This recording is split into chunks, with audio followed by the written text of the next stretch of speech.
ஓகேவா? இப்போ வந்து பார்த்தீங்கன்னா ஒரு ஸ்கொயர் வரையும் போது நான் அதுக்குரிய டயக்ராம் நான் கொடுத்துட்றேன். சரியா? ஓகே. இப்போ இதில் இது வந்து full and full terminal based. ரைட்டா? புரியுதா? ரைட்டா? இப்போ இதில் ஒரு டெமோ பார்ப்போம், இதுலேயும் ஒரு டெமோ பார்ப்போம். ரைட்டா? இப்போ இதில் ஜென்ரலாக செட்டிங்ஸ் வந்து நான் சொல்கிறது நார்மலான செட்டிங்ஸ் தான். அதனால் நம்ம பண்ணுவோம். ஏன்னா இப்போ நம்ம ஒரு விளம்பரத்துக்காண்டி போகிறதுனால அதை சொல்கிறோம். ரைட்டா? அது அவங்க ஸ்டூடெண்ட்ஸ் வரும்போது பார்த்து. இப்போ லைன் எல்லு இதை 3 வகையில் வரைகிறேன். ரைட்டா? எல்லுன்னு அமுக்குன ஒட்டி நான் மவுஸை தொடவே கூடாது. ரைட்டா? அப்போ 0,0 ஃபஸ்ட்டு. அப்போ எனக்கு இங்கே வந்துடும் மவுஸ் தொட்டதுக்கு, அதை காட்டுறதுக்காண்டி தொட்டேன். அப்புறம் 100,0. ஓகேவா? அப்புறம் 100,100 மேலே போதா? ஓகே. இது ஏன் எப்படின்றத நான் சொல்கிறேன். அப்புறம் 0,100 0,100 அப்புறம் 0,0. ஓகேவா? இப்படி ஒரு ஸ்கொயர் வந்துடும். புரியுதுங்களா? இதே ரெக்டாங்கிளாக போடணும்னா எல்லு. ரைட்டா? 0,0. ஓகேவா? 200,0 அப்படின்னா இங்கே வந்துடும். அப்போ மேலே போகணுன்னா 100 வரும் 200 200,100 இல்லை 200 100. அப்புறம் இங்கேருந்து லெஃப்ட் போகணும்னா 0,100 அப்புறம் 0,0. இது 2 தான் மெயின் ப்ராக்டிஸ். புரியுதா? இது எப்படி அடித்தேன் என்னன்றதை இந்த நோட் பேடில் போட்டிருக்கேன், பின்னாடி எழுதிக்கிங்க. ரைட்டா? இது எப்படி சார் அடித்தாங்கன்னா இதுதான். ஓகேவா? ஃபஸ்ட்டு எடுத்த வட்டி 0,0 அப்புறம் 100,0 100,0. சரியா? அப்புறம் 100,100. ரைட்டா? அப்புறம் 0,100. ரைட்டா? அப்புறம் என்னது? கடைசி அடிக்கும், ஒன்றும் பிரச்சனை இல்லை. 0,0. இது ஆப்சல்யூட் கோஆர்டினேட். ஆப்சல்யூட் கோஆர்டினேட்னா இது என்ன சொல்லுதுன்னா கேட்டிங்கன்னா, இங்கே பார்த்தீங்கன்னாலே தெரியும். ஆப்சல்யூட் கோஆர்டினேட்னா இந்த ஆர்ஜின்லேருந்து எடுக்கும். அதில் இங்கே தான் ஆர்ஜின் மாதிரி இதுலேருந்து எடுக்கும். அப்போ இதையும் அப்படி தான் எடுக்கும். இப்போ இந்த அடுத்து இருக்கிற இந்த ரெக்டாங்கிள் எடுத்துக்கோங்க. இந்த ரெக்டாங்கிளை நான் வரையும் போது எப்படி வரைஞ்சிருக்கேன்? இது ஸ்கொயருக்கு, அப்சல்யூட்டில் இது ஸ்கொயருக்கு. இப்போ 0,0 200,0. அதுக்கப்புறம் இருக்குது என்னதுமா? 200 வந்துருச்சு. 200,100. ஓகேவா? அடுத்து இருக்கிறது இப்படி போகிறோம் 0,100. ரைட்டா? கரெக்டா? 0,100 அப்புறம் 0,0 0,0. இது வந்து ரெக்டாங்கிளுக்கு கொஞ்சம் தப்பாக இருந்தால் மாற்றிக்கணும், அவசரமாக அடிச்சிருக்கேன். ஓகேவா? ஹோம். ஓகே. இது என்னதுமா? ஸ்கொயர். இது ரெண்டுமே ஆப்சல்யூட்டில் இருக்குது. இது என்னது? ரெண்டுமே அப்சல்யூட்டில் இருக்குது. இப்போ இதை நான் ரிலேட்டிவில் வரையும் போது என்ன ஆகும்னா, ஆமாம் ரிலேட்டிவ், நான் போகிற இடம்லாம் எனக்கு என்னவா மாறிடும்? போகிற இடம்லாம் எனக்கு ஆக்சிஸாக மாறிடும். அப்போ 0,0க்கு பதிலாக நான் எங்கேனாலும் எடுத்துக்கலாம். ஃபார் எக்ஸாம்பிள் இதுதான் இருக்கிறதுல ஈஸியான மெத்தட், ஆனால் இதுதான் குழப்பம். அண்டர்ஸ்டாண்ட் பண்ண முடியுதா? அப்போ எல்லு எங்கே போடுறேன்? 55,55 இந்த ஆர்ஜின்லேருந்து தள்ளி போடுறேன். ஓகேவா? அடுத்து இங்கேருந்து நான் எடுக்கிறது இது +y -y, இது சரி -x +x -y. அப்போ இங்கேருந்து நான் போகிறேன்னா 100ல் போகுதா? அப்போ at 100,0. புரியுதுங்களா? at 100,0 போயிட்டோமா? அப்போ அதை நோட்டிஃபை பண்ணிக்கும். இது ரிலேட்டிவில் 55,55 இதை 0,0ன்னு கொடுக்கலாம். at 100,0. புரியுதுங்களா?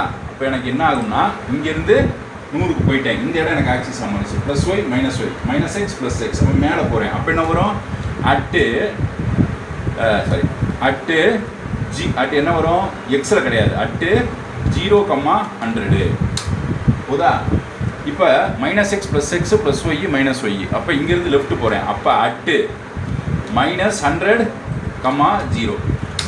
புரியுதா? அப்புறம் அப்படியே கீழே வரேன். ரைட்டா? கீழே வந்தீங்கன்னா என்ன வரும்? 55,55 கொடுக்கணும். ஏன்னா அது ரியல், இதில் அட்டே வராது. ஓகேவா? அப்போ நான் கொடுத்தது இங்கே இதாக இருக்கா? at 100,0 கொடுத்தேன்னா, அப்புறம் at 0,100 கொடுத்தேன்னா, அதுக்கப்புறம் என்ன? at -100,0 கொடுத்தேன்னா, அடுத்து என்ன கொடுத்தேன்? 55,55 இது நமக்கு ஆரம்பத்தில் திணறும். இதிலே ஒரு ரெக்டாங்கிள் வரைகிறதுனா கூட நம்ம எப்படி வரைவோம்? புரியுதா? அதையும் சொல்கிறேன். இப்போ எல்லு. ரைட்டா? 55 இதை எடுத்துரும். 55 வேணும். ஓகேவா? எல்லு. இதை மவுஸை தொடக்கூடாது. ரைட்டா? அப்புறம் 55, 55. இதை ஒரு 2 தடவை நீங்கள் அனலைஸ் பண்ணிங்கன்னா உங்களுக்கு புரிஞ்சிடும்.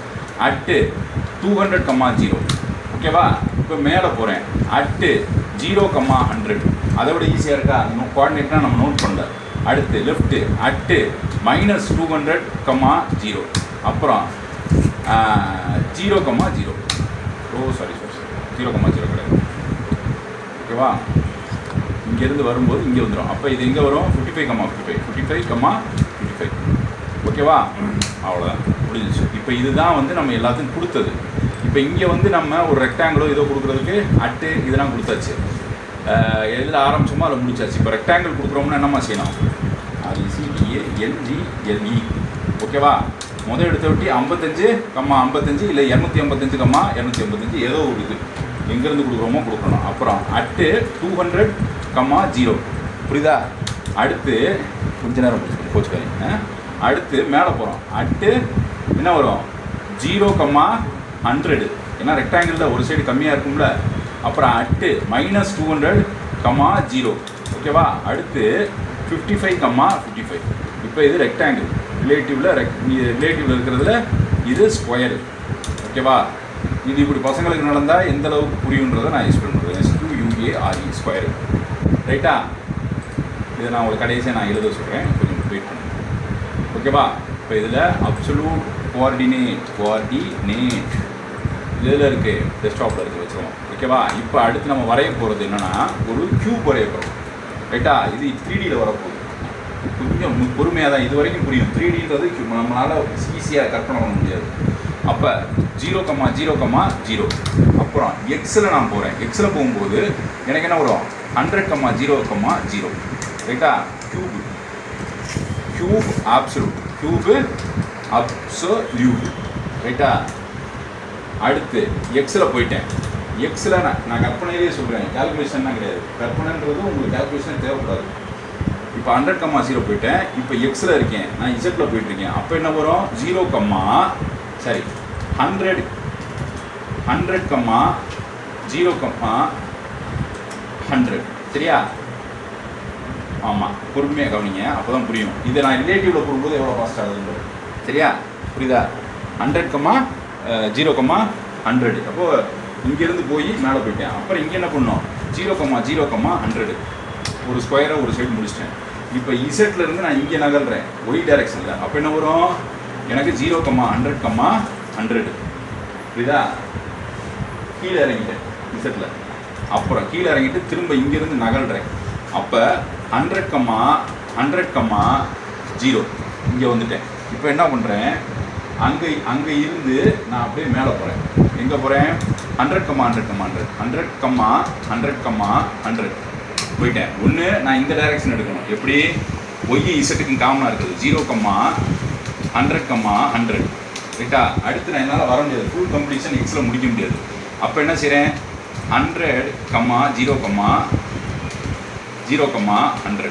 ரைட்டா? இப்போ நான் பண்ணது கரெக்டாக இருந்தால் எனக்கு இது எப்படின்னா, இது வந்து நான் ஆரம்பத்தில் ஒரு ஆர்வமாக இருக்கும்போது யாராக இருந்தாலும் இதை பண்ணிடுவாங்க. ஆனால் நாளாக அந்த கற்பனை பண்ணுறதுக்கு இது இப்படி தான் வரைவாங்க. பழைய இன்ஜினியர்ஸ் என்ன செய்வாங்கன்னா இந்த மாதிரி தான் வரைவாங்க. புரியுதுங்களா? அவங்க என்ன செய்வாங்க அது எப்படின்றத காட்டுறேன். புரியுதா? இப்போ எவ்வளோ காம்ப்ளெக்ஸான ஒரு சிஸ்டத்தை வரைஞ்சிருக்கோம். தெரியுதா?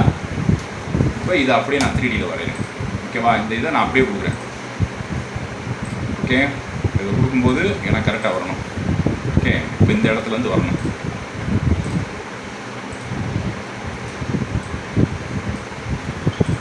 இப்போ இதை அப்படியே கொடுக்கணும். எனக்கு க்யூப் வரணும். அப்போ இங்கே போட்டு நான் என்ன பண்ணுறேன்? இதை வரைய ஆரம்பிக்கிறேன். எள்ளு எடுத்துக்கிட்டியா? எடுக்கிறேன். ரைட், கொஞ்சம் மேலே. எள்ளு 0, 0, 0, சரிங்களா? வந்துருச்சு. அடுத்து 100, 0, 0. 100, 0, 0. புரியுதா? புரிஞ்சா? அப்புறம் 100, 0, 100. கொஞ்சம் பதட்டமாக இருக்கா? இது பண்ணும்போதே பதட்டமாக இருக்கா? 100, மேலே வச்சா. அடுத்து 100 அப்புறம் 0, 0, 100. ரைட்டா? அடுத்து 0, 0, 0, 100, 100. ரைட்டாக அந்த பதட்டம் வரணும். இப்போ எங்கே போயிடுச்சுன்னா 0,0,100 போனோம். அப்புறம் 0,